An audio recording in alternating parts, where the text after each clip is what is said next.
Le shuka, l'emblématique tissu Maasai.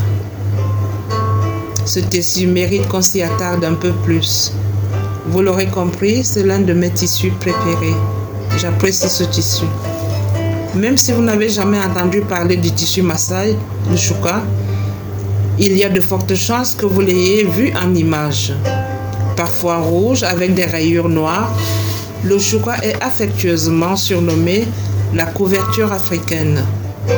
De façon traditionnelle, le shuka permet aussi au peuple de se réchauffer lorsqu'il fait froid. Ce somptueux textile est l'apanage du peuple Maasai d'Afrique de l'Est.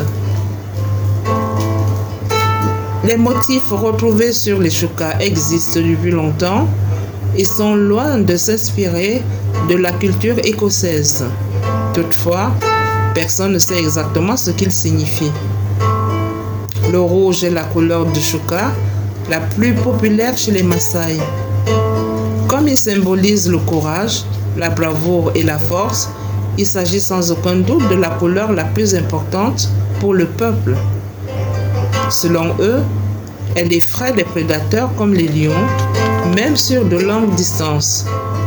Enfin, pour les Maasai, le rouge représente aussi l'unité au sein de la communauté.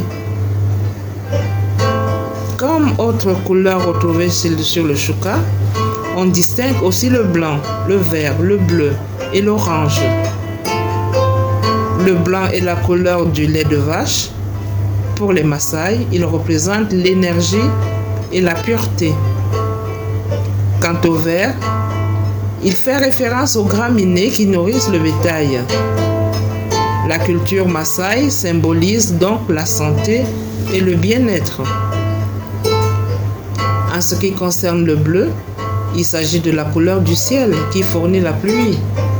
Utilisé en tandem avec le jaune, le soleil, il produit des composantes nécessaires à la vie. Enfin, l'orange représente l'hospitalité, l'amitié et la générosité, tandis que le noir symbolise les joncs et les épreuves qu'ils doivent endurer. Actuellement, les fabricants de textiles qui produisent le shuka ajoutent plus de couleurs dans leur processus. Toutefois, les Maasai restent les seuls à fabriquer des shukas authentiques.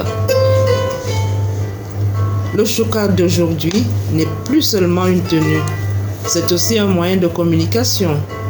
En effet, à travers la couleur de la couverture, différents messages sont envoyés concernant le statut de chaque personne. Au cours du dernier siècle, le shuka s'est imposé dans le monde de la mode grâce à des créateurs aventureux. Par ailleurs, nombreuses sont les marques qui produisent des vêtements à partir de l'étoffe Maasai.